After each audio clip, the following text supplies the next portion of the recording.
All right, kids. Now, post-lab discussion natin ng specialized connective tissues, no? Kasi medyo marami sa inyo sa lab exercise na mali yung mga itinuturo or kulang yung mga materials or structures na pino-point out doon sa inyong drawings, no? Now, meron kayong laboratory exercises, diba? So, I hope especially those that are bold, naka-bold yung mga font na structures, hanapin nyo yun. Makikita nyo siya. Yes, I know may mga reporters, but minsan, syempre, may mga pagkukulang din reporters. You can look at them on your own. Sabi ko nga sa inyo, maghanap kayo ng inyong slides, ng inyong microscopes. And always, pwede tayong gumamit ng atlas. Makikita niyo yan sa ating atlas. Okay? Okay? So, ito yung batcha and batcha. Meron din namang mga nasa Erschenko. This one is Erschenko. So, yung mga structures na hinahanap natin, narito sila. Pero syempre, huwag kayo dito mag-drawing kasi hindi yan yung mga lalabas sa exam. Okay. Okay. So, para mas madali ang inyong pag-observe. So, ang best setup after ng report ng mga reporters, you've got your microscope, you've got your atlas, titingnan nyo kung yung bang nakikita nyo sa microscope ay nandoon din sa atlas. If they're the same, then you are on the right track. Okay? Okay. So, have an skeptic mind. Okay? Isipin niyo na mas maganda kung kayo mismo makakahanap kasi mas maalala niyo yun. Just like what I've been telling my anatomy students. Okay? Hopefully this helps. Now, let's start off with the cartilage. Again, supportive structure. Magsimula tayo dito. Ano to? This is a hyaline cartilage. A typical structure of a cartilage, yung kanyang functional cell. Punta tayo sa 400x. Yung kanyang functional cell ay nasa loob ng isang lacuna. So this is a lacuna. Can you see the faint outline outside this cell? So that is a chondrocyte inside its lacuna. Okay? So tingnan niyo mga chondrocytes, nasa loob siya ng kanyang lacuna. Okay? Now, yung mga chondrocytes ay meron siyang sariling matrix. Okay? So yun yung substance, yun yung cartilaginous substance. May differences ang staining nila. May makikita tayong lighter, may nakikita tayong darker. So, yung darker sila ay mga territorial matrix. Kung mapapansin nyo, mas malapit siya sa mga lacunae, sa mga chondrocytes, of course. Diba? Ano nasa loob? So, kasi isipin nyo, yung chondrocyte nagsisecrete ng cartilaginous substance, yung younger noon, yung nakapalibot sa kanya, mag-stain darkly. While yung nasa pagitan nila, such as this is in between these two chondrocytes, they would appear lighter. So that is now an interterritorial matrix, okay, which would stain pale. Okay, next is yung cartilage has its own connective tissue covering, or yes, that is the perichondrium. Ito yung differences. So this is, nakikita nyo, tingnan nyo tong structures na to. Di ba fibrous siya? Ano? Nakadikit din siya dito. Siyempre, through sectioning nahihiwalay siya. Now, kung titingnan nyo siya dito sa atlas, ito yung fibrous perichondrium, ito yung chondrogenic perichondrium. Bakit, Doc, ito dikit-dikit? Kasi ibig sabihin, maganda pagkakaslice sa kanya, hindi naghiwa-hiwalay yung fibers. Tingnan nyo dito sa section na to, hiwa-hiwalay yung fibers. Parang na-open up siya. Okay, ganun lamang naging itsura niya. Okay? So this is the fibrous perichondrium, and yung na dito na closely associated with the cartilage itself is the inner chondrogenic perichondrium. Bakit natin nasabi na siya ay chondrogenic? And as you can see, may mga young cells na dito sa gilid. Okay? So, deeper discussions on this, mapapansin ninyo ang kanyang nuclei at ang kanyang cytoplasm may maraming granules. So, ibig sabihin, active siya nagproproduce ng new materials to become the new cartilage. Okay? Di ba? So, those are the chondroblasts na nasa loob na nasa chondrogenic perichondrium. Now, may sinasabi dito na mga isogenous groups. So, these are chondrocytes that appear on clusters na para magkakasama na sila sa isang grupo ng lacuna. So, may nakita ko dito sa kabila. Somewhere here.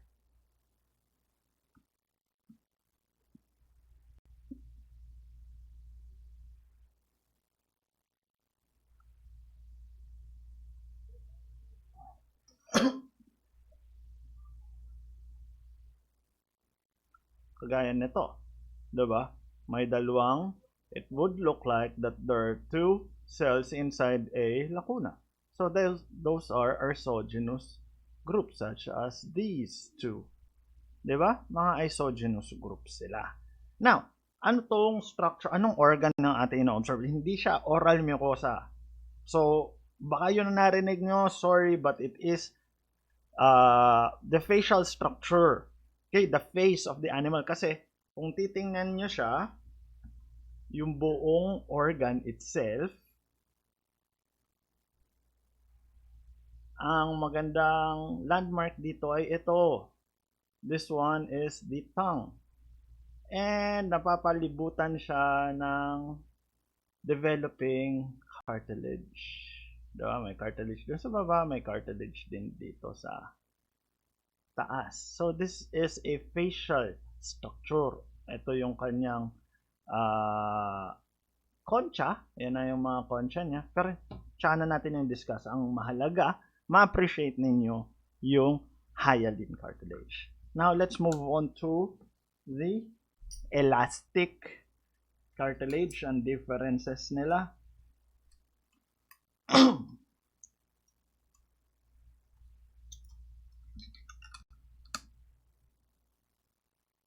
Okay. So, this is the elastic cartilage. Commonly, nakikita siya sa mga epiglottis. So, palatandaan natin dyan. Tingnan nyo, yung amount ng chondrocytes, magkakadikit yung kanyang lacuna. And we see the elastic fibers na nasa kanyang matrix. Yung sa hyaline cartilage, wala tayong nakikitang hyaline fibers or very faint. Para siyang amorphous ground substance. Para siyang homogeneous. Whereas dito sa elastic fibers, nakikita natin, sa elastic cartilage, kitang-kita natin yung mga fibers niya in between the chondrocytes in their own lacuna.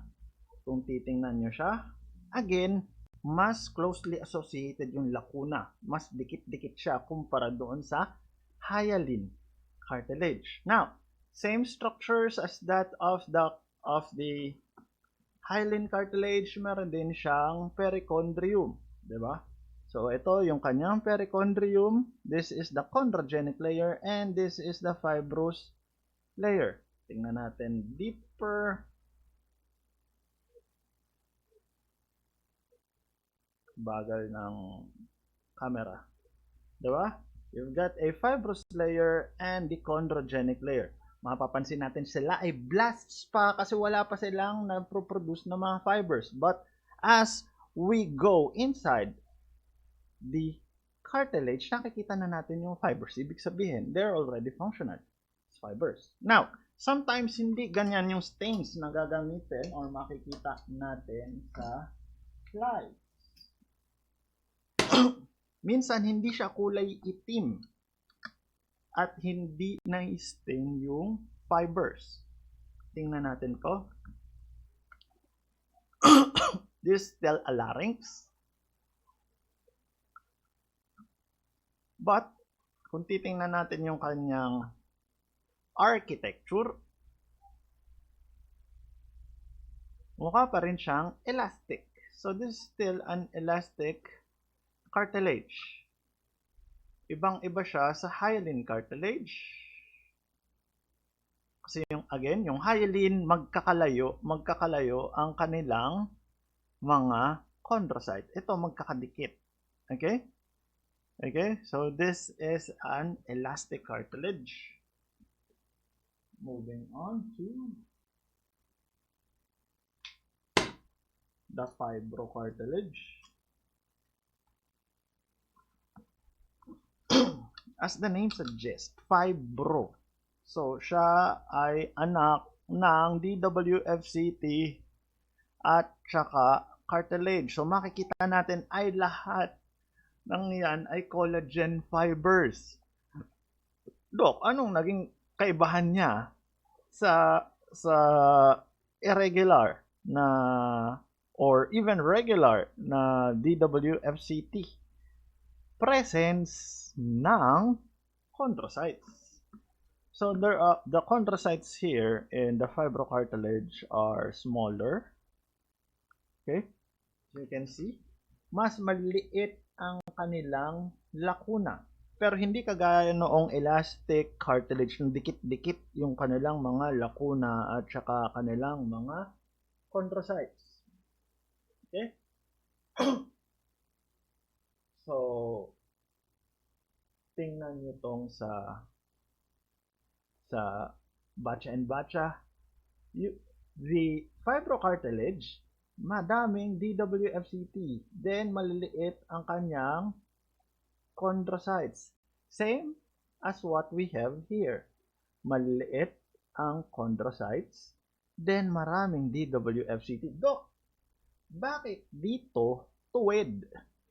Dito ay hindi. Again, they are fibers. Okay, so kung fiber siya, pinutol nyo, anong mangyayari? If it is under tension, iikli sila.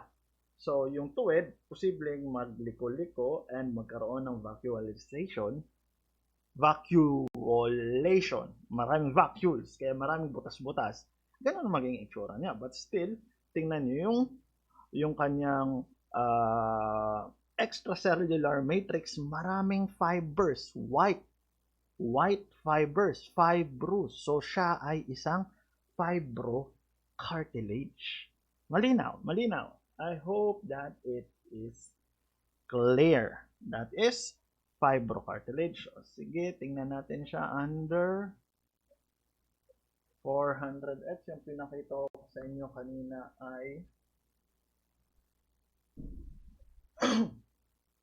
125x lang yun pala yun. Punta tayo sa, diba? So, ang nakikita natin ay mga fibers at maliliit na mga chondrocytes nasa kanyang mga lacuna. Okay?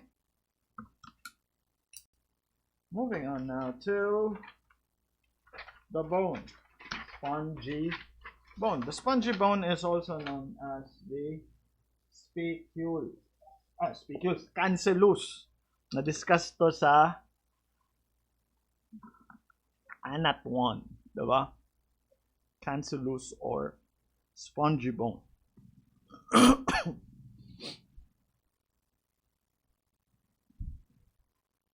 Dito tayo sa gitna. Medyo luma na yung slide. Pero yung iba naman may mga kulay pa. Mag-focus tayo dito sa gitna na may kulay pa. Okay? Spongy. So, ibig sabihin, marami siyang butas-butas. Okay? Yung yung bone na yun, marami siyang butas-butas. So, marami siyang mga network of trabeculae and spicules. Ang trabecula, guys, ay itong malalaking structures. Okay? Ang spicules, yung maliliit na structures. Okay? Ito, trabecula, malaki. Ito ay small. Balik tayo dito para mas makita natin ang malakihan. Itong mga to spicules, this one is trabecular, but basically they're just the same. They are both bones. Okay, so size lamang nagkakaroon ng differences. So, nagkakaroon ng network ng trabeculae and spicules yung mga nasa loob, yung mga spaces, nababalutan pa rin siya anong balot ng bone sa kanilang medullary cavity. Those are endosteum. So, yung loob na yan, kasi continuous naman din siya sa marrow cavity, nababalutan din siya ng endosteum. That's why we can see that the lining would appear darker because it is made up of different structure. It is an endosteum instead of a bone. Punta tayo sa low power. Ma-appreciate na natin ang cells. May mga cells, kita nyo yung dalawang maliit na nucleus. Yan, yes, MERS. Paring cells, ito nagde-develop yung endosteum, kaya marami siyang fibers na nabubuo. Pero parang wala akong nakita ditong house shapes lacuna. Ito pala, meron siyang mga house shapes lacuna. Maliit, pero hindi na natin nakuha sa cut yung cells themselves. Doc, ano yan nasa gitna? Those are marrow. Okay? Kaya mapapansin nyo, mga bilog-bilog yan. So, those are made up of RBCs.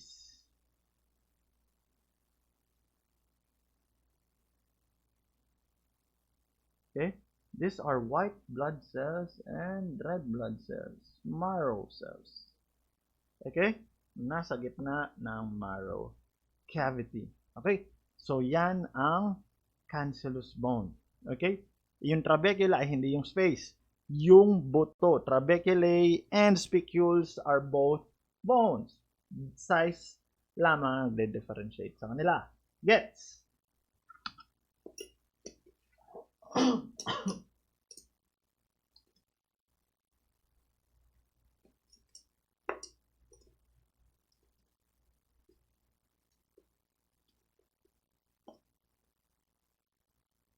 Ito din yung medyo maraming nalito at maraming tanong. Yun na yun.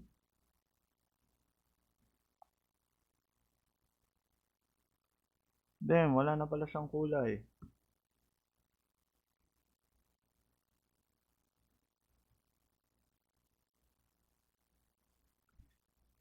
Long section pa. Yes. Meron.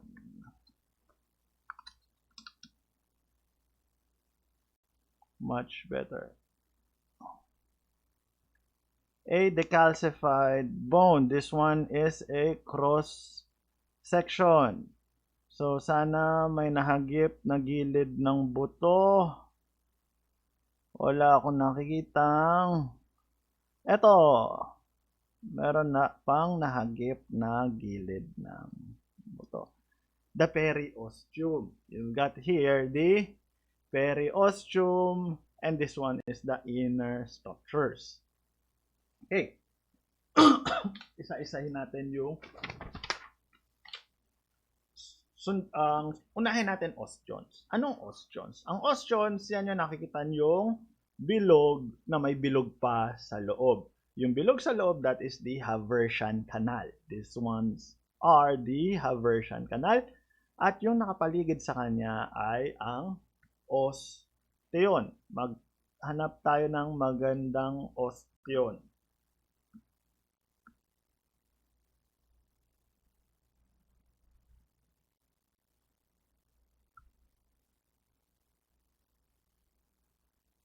Wala makitang buo ang cement line. Ito, meron ditong may magandang cement line.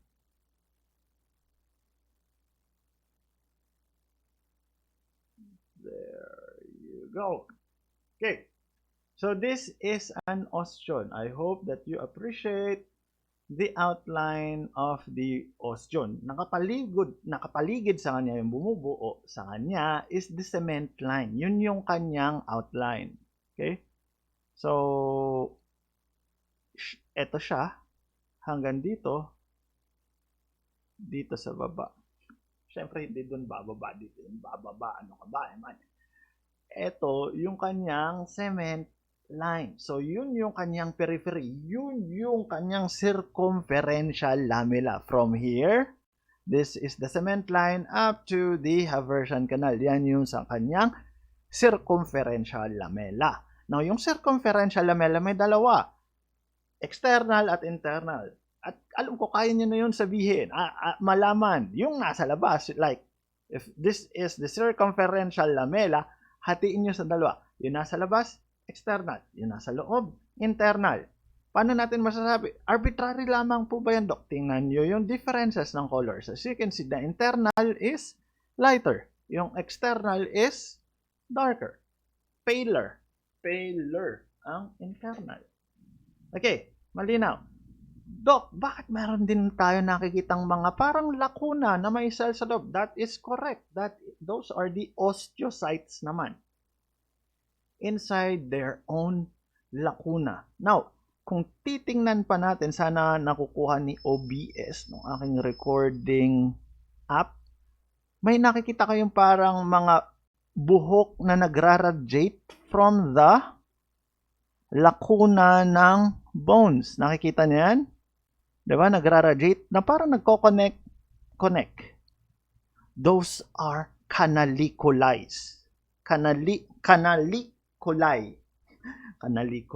Canaliculus singular. Canaliculi plural. Okay? Yan yung mga canaliculi. Again, these are small canals in between osteocytes. Osteocytes in between osteocytes. Hindi pa yan yung sinabi nating mga Volkmann's Canal. Maghanap tayo ng Volkmann's Canal. This is a cross-section. So, yung mga mahabang, yung mga branches from the Haversian canals, those are Volkmann's Canal. So, yan. Haversian Canal, merong tuwid, pahaba na kanal. So, those are Volkmann's Canal. Okay? Haversian, Volkmann's. Haversian, Volkmann's. Malinaw. Malinaw. I hope you are getting this. Now, interstitial lamella. As the name suggests, interstitial, palaman, nasa gitna. Okay? So, kagaya nito. You've got 4 osteons here with their circumferential lamella. Yan yung interstitial lamella. Yung nasa pagitan nila. Hindi siya concentric. Hindi siya paikot. Siya ay random. Nag-fill ng spaces. Kaya nga interstitial lamella. Kagaya nito, interstitial lamella. Ito yung kanyang concentric lamella. Madali siya ma-appreciate. Such as this one. Tuwid na tuwid, diba? Mga interstitial lamella. I hope you are getting this, kids. Okay? Napakita ko na lahat ng mga nakabold. Now, in the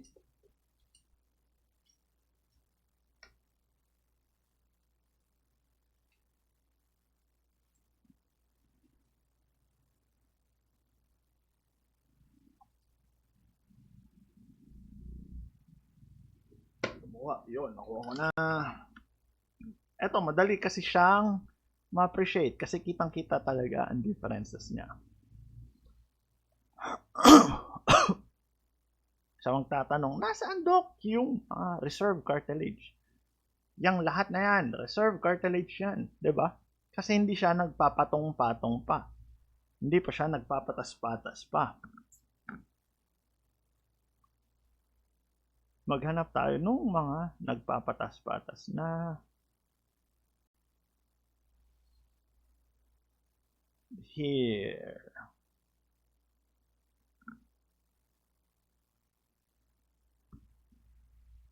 Under 100x magnification. Alright.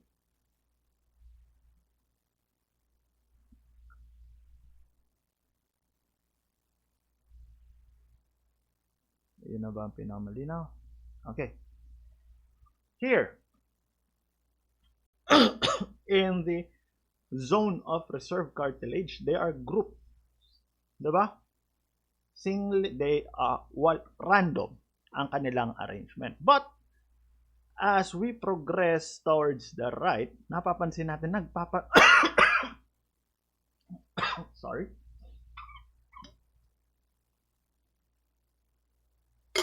Nagpapatas-patas na sila, just like a stack of coins. Kagaya nito, hanggang dito. So, this is now the zone of proliferation. Dok, meron parang intermediate. Yes, there will always be those zones na parang intermediate. So, kaya nga ang dapat label nyo dito ay brackets. Okay? So, brackets para hindi natin may tuturo na ito lamang ang zone of proliferation kasi kasama din ito. So, yan yung changes. Diba? Kung titingnan nyo to, hindi pa gaano vertical pero nagpapatong-patong na sila. Pagdating dito, maayos na ang pila. Okay? So, this is still a zone of proliferation. Next, moving on. Tingnan nyo itong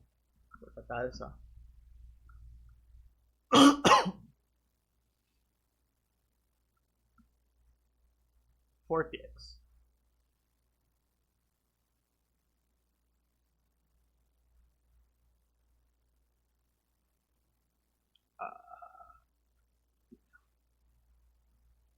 Tingnan yung differences na. Yes, nagpapatas-patas sila. But pagdating dito, mas malalaki na yung cells. Okay? Mas malalaki na yung cells. This is now the zone of hypertrophy versus this. Okay? Perhaps ma-appreciate nyo, nakapatas-patas pa rin sila. Pero iba na ang sizes ng cells. Here, if I can draw a line here. Pag-draw ba ako ng line? Yes, I can. Diba? Oops. Click ko pala siya. Hanggang dyan. Diba? Tingnan nyo yung difference. Iba ang itsura na ng cells here. Iba ang itsura ng cells here.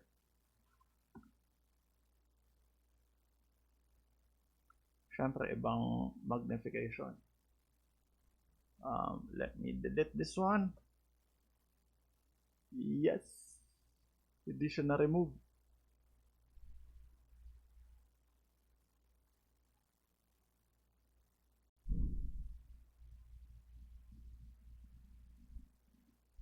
Yun.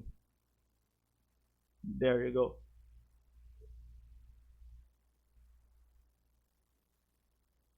Ito na lang. Ito lang talaga. Tingnan nyo tong region na to. If I am going to mali. Draw a line here. Saan ba makakuha ng tuwid?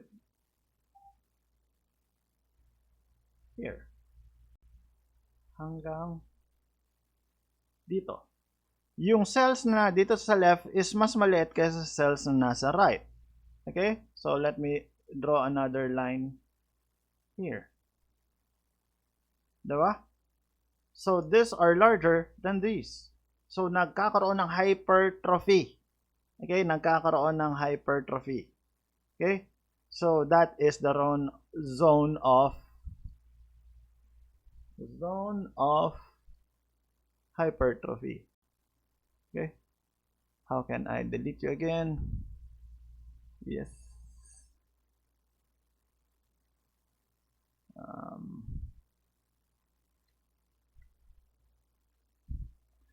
Ayaw nyo magpa-delete.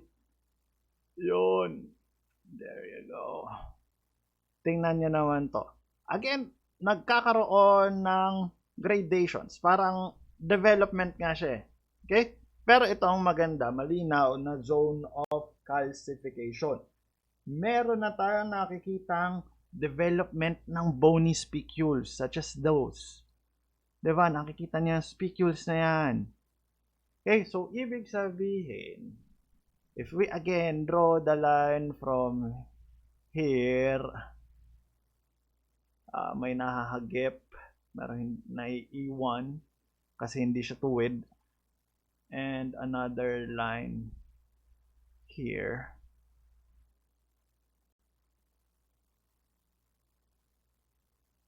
This is now the zone of calcification. As you can see, nagkakaroon ng calcification, development ng bony spicules. Okay? Okay? So that is now the zone of calcification. Now, zone of ossification, eto na. Buto na talaga sila. So malalaki na yung spicules. Buo na siya, hindi na faint structures such as these. Okay? At another thing, kaya mas madali siya ma-appreciate, meron ng bone marrow. Now, we see the bone marrow here. Okay? Paano ko nasabi yung bone marrow? Maraming bone marrow cells such as those. Okay? Yung grainy structures na yan, those are the bone marrow cells. Malinaw. Malinaw po.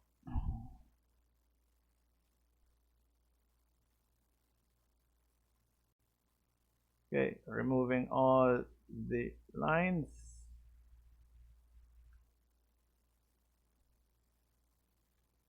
Yes. Okay. Moving on to the blood.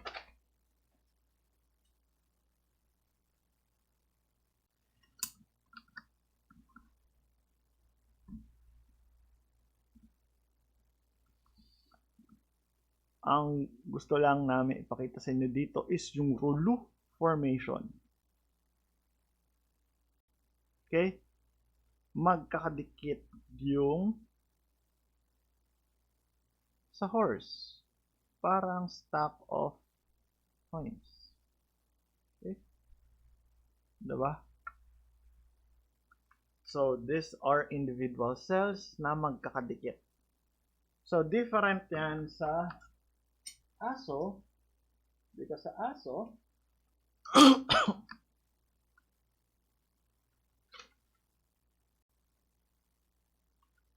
sa aso ay hindi siya nag-rouleau.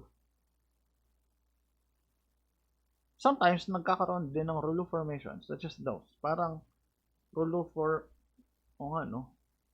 meron din siyang rouleau formation pero hindi kagaya ng sa kabayo. And actually, kapag nangyari ito sa aso, this is an inflammatory sign. Oo nga, but still, ito ay may rouleau. Normally, hindi siya nagro-rouleau. Okay? Yung nakita natin nung lab exercise natin ay hindi naka-rouleau yung sa canines. Basophil ba? Parang dumi lang. Nakapatong siya sa ibabaw eh. Hindi siya basophil. Mas maganda din yung isang slide kasi merong pallor. Kitang-kita ang pallor. Ito ay hindi kita ang pallor. Okay? Pero kung ma-appreciate natin, same magnification under 400x, mas malaki ang red blood cells ng dogs kaysa sa horse. Diba? Mas maliit yung sa horse. Now, individual cells. Kanina pa umiikot, wala akong makitang WBC. WBC ba? Ba't ang liit? Mukha siyang bilobe nucleus pero mahirap na siya ma-appreciate kasi luma na yung slide. Ito tayo dito sa horse.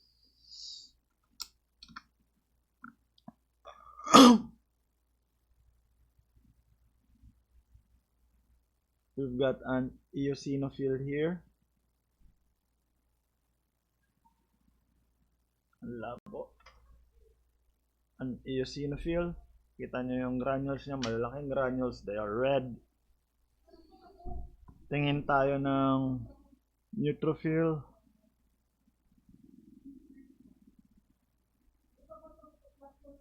Pero less likely to magdumi lang siya. Tingin tayo dito ng mga neutrophil. Wala.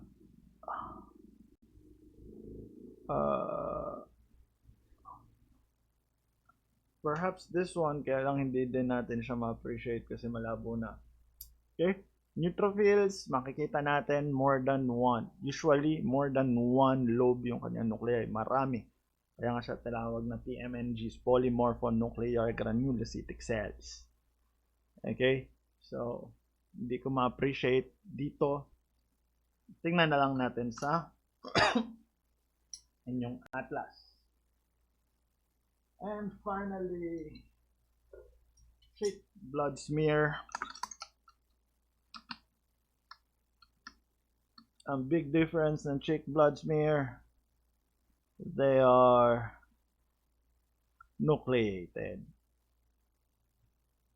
May nucleus ang RBCs ng chicks. Ayun, that is nice. I think this is a heterophil. Tingnan nyo, meron siyang granules. Okay? Hindi din gaano na-appreciate ang nucleus ng heterophil. Pero ang ma-appreciate natin yung granules. Lumalabo siya. Hanap pa tayo ng iba. Ano pang makikita natin dito? So that is this one is a monocyte. So you can see, malaki ang kanyang cytoplasm, malaki din ang kanyang nucleus. That is a monocyte. Hanap tayo ng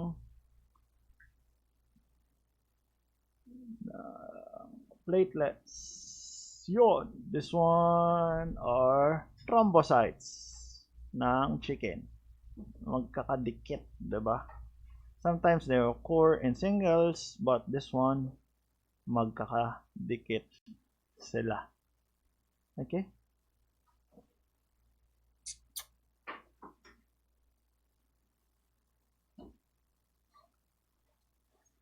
So that's it. I hope nalinawan kayo. If you've got questions, do not hesitate to ask. See ya.